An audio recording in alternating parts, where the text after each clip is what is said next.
এই যে বাংলাদেশীয় সংখ্যালঘু হিন্দুদের উপর এই যেই পরিমাণে অত্যাচার হচ্ছে, তাদের ঘরবাড়ি আগুন ধরিয়ে দিচ্ছে, ভাঙচুর করছে, তাদের মন্দির ভেঙে ফেলছে। আর ইন্ডিয়ার সেই সমস্ত ইউটিউবাররা কোথায় গেছে যারা বাংলাদেশের ছাত্রলীগ আন্দোলনের পক্ষে ছিল? কোথায় গেল তারা? আমরা কিন্তু সকলেই জানি বাংলাদেশে এখন কি অবস্থা। বাংলাদেশে এই অবস্থাটা শুরু হয়েছিল ছাত্রলীগের ছাত্রদের একটা আন্দোলন থেকে শুরু হয়েছিল। তো চলো আগে ছাত্রদের আন্দোলনটা আগে দেখে আসি, তারপরে এটা নিয়ে কিছু বলছি।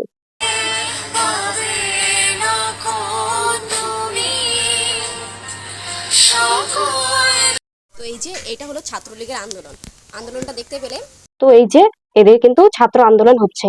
তো ছাত্র আন্দোলনে এই যে দুটো পরিচিত মুখ আমরা কিন্তু দেখতে পাচ্ছি, এদেরকে কম বেশি আমরা সকলেই চিনি, এরা কিন্তু বড় ইউটিউবার। এদেরকে নিয়ে পরে আসছি, আগে চলো কিছু ভিডিও দেখে আসি।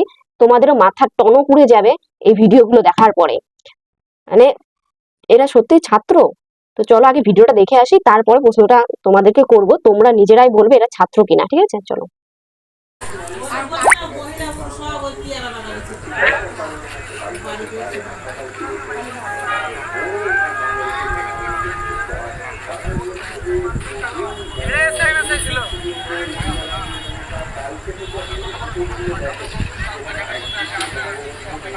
বলেছিলাম না, ভিডিওটা দেখার পরে তোমাদের টনক নড়বে, নড়েছে তো এবার টনকটা।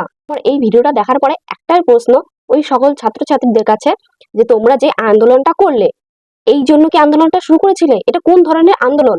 নাকি এটা তালিবান শাসন চলছে? কোনটা? তালিবানি শাসন চাচ্ছ কি তোমরা, নাকি আন্দোলন মানে তোমাদের দাবি দাওয়া মেনে নেওয়ার জন্য এই খুনগুলো করছো? কোনটা?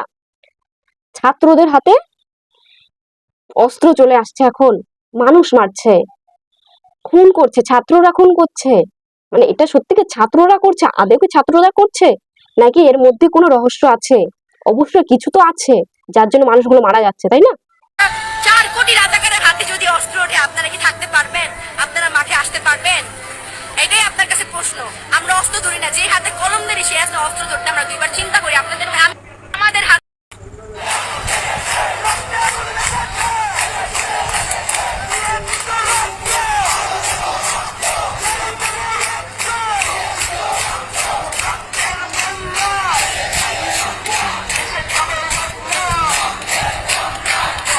দেখতেই পেলে কিভাবে এরা অস্ত্র নিয়ে রাস্তায় ঘুরে বেড়াচ্ছে। এরা নাকি দুবার ভাববে অস্ত্র হাতে নিতে। আর আসলেও যারা এই যে অস্ত্রটা হাতে নিয়েছে, এরা কি ছাত্রছাত্রী? এরা কি স্টুডেন্ট? প্রশ্নটা কিন্তু থেকেই যাচ্ছে, তাই না? এই যে যার জন্য নিজের ভাষায় আন্দোলন করতে পারছো, যার জন্য নিজের ভাষায় কথা বলতে পারছো, সেই দেশবন্ধুর যে মূর্তিগুলো ছিল, সেই মূর্তিগুলো তো ভাঙছোই, দেশবন্ধুকে এত বাজে গালাগালি দিচ্ছ, এমনকি দেশবন্ধু যে মূর্তির উপরে উচ্চাপ করে দিচ্ছ। এটা কোন ধরনের মধ্যযুগীয় বর্বরতা হচ্ছে না? মধ্যযুগীয় তো বাদই দিলাম, এটা তালিবানি শাসন হয়ে যাচ্ছে। মেরে রাস্তায় ঝুলিয়ে দিচ্ছ, যে যার মতো ভিডিও করে যাচ্ছে, তারপরে রাস্তাঘাটে যাকে তাকে কোবাচ্ছে। এটা তালিবানি শাসনের থেকে অধম হয়ে যাচ্ছে জিনিসটা। আবার বলছে স্বাধীন, আমরা স্বাধীন হচ্ছি, এতদিন স্বাধীন পাইনি বাংলাদেশ, এতদিন স্বাধীনতা পাইনি, এখন স্বাধীন হচ্ছে বাংলাদেশ।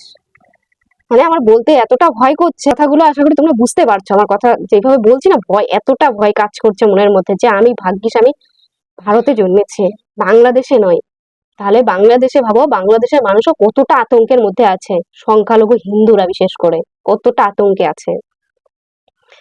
এতটা আতঙ্কে, মানে আমরা এখানে আছি, আমরা তো জাস্ট খবরে শুনছি, তাই আমাদের এই অবস্থা। তাদেরকে নিয়ে কিছু বলতে গেলে পর্যন্ত ভয় হচ্ছে, মানে মনের মধ্যে ভয় কাজ করছে, যে ভাগ্যিস আমি ওখানে জন্মাইনি, না হলে আমার কি পরিস্থিতি হতো।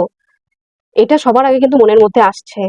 আর আমি যে তাদেরকে নিয়ে কথা বলছি, আমার কথা বলতে গিয়েও আটকে যাচ্ছে, জড়িয়ে যাচ্ছে কথাগুলো।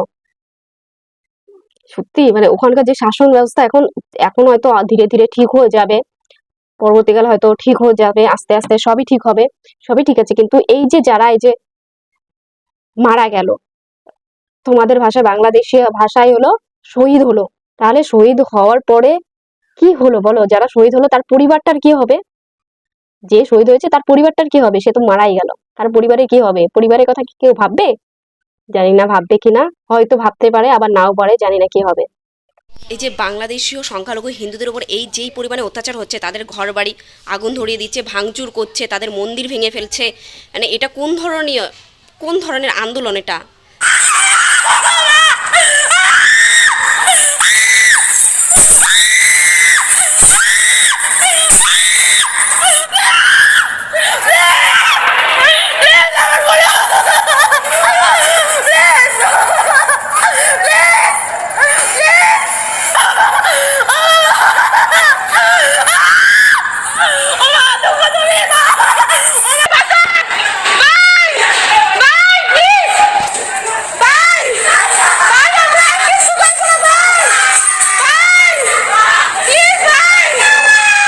ওখানকার কত মানুষকে যে কুবিয়ে কুবিয়ে খুন করেছে, পিটিয়ে মেরে ফেলেছে, দুজনকে কুবিয়ে খুন করেছে। তাহলে এটা কি স্টুডেন্টরা করেছে? শুধু বলছি, খুবই খারাপ লাগছে। আর এই ভিডিওটা দেখার পরে এতটা খারাপ লাগছে, ভাবছি কেন দেখলাম। আজকে আমি ভিডিওটা শেয়ার করতে বাধ্য হচ্ছি। এইরকম ভিডিওটা করার না আমার কোনো বিন্দু মাত্র ইচ্ছা ছিল না, বাট বাংলাদেশে যে পরিমাণে সংখ্যালঘু হিন্দুদের উপরে অত্যাচার হচ্ছে, তো চুপ থাকতে আর পারছি না, চুপ থাকা সম্ভব হচ্ছে না। বাংলাদেশীয় সমস্ত ইউটিউবারদেরকে বলছি, আর বিশেষ করে সেই সব ইউটিউবারদের বলছি যারা ছাত্রলীগ আন্দোলনে গেছিলে, তাদেরকে বলছি তারা কোথায় গেছো এখন? এই যে সংখ্যালঘু হিন্দুদের উপরে যেইভাবে অ্যাটাক হচ্ছে, কোথায় গেছো? তোমরা একটু পাশে গিয়ে দাঁড়াও, তোমরা ওদের পাশে গিয়ে দাঁড়াও। তোমরা পাশে না দাঁড়ালে ওরাই বা বাঁচবে কী করে? প্লিজ একটু পাশে গিয়ে দাঁড়াও। আর ইন্ডিয়ার সেই সমস্ত ইউটিউবাররা কোথায় গেছে যারা বাংলাদেশের ছাত্রলীগ আন্দোলনের পক্ষে ছিল? কোথায় গেল তারা?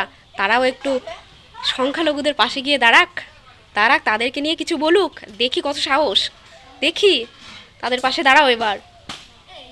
যাই হোক, সবশেষে একটাই কথা বলবো, বাংলাদেশের যে পরিস্থিতি সেটা যেন খুব তাড়াতাড়ি ঠিক হয়ে যায়, আর সংখ্যালঘু হিন্দু যারা আছে তাদের যেন পরিস্থিতি খুবই তাড়াতাড়ি ঠিক হয়ে যায়, ওদের উপরে যেন কোনো অত্যাচার না হয়। বাস একটাই রিকোয়েস্ট, ওদের উপরে যেন কোনো অত্যাচার না হয়।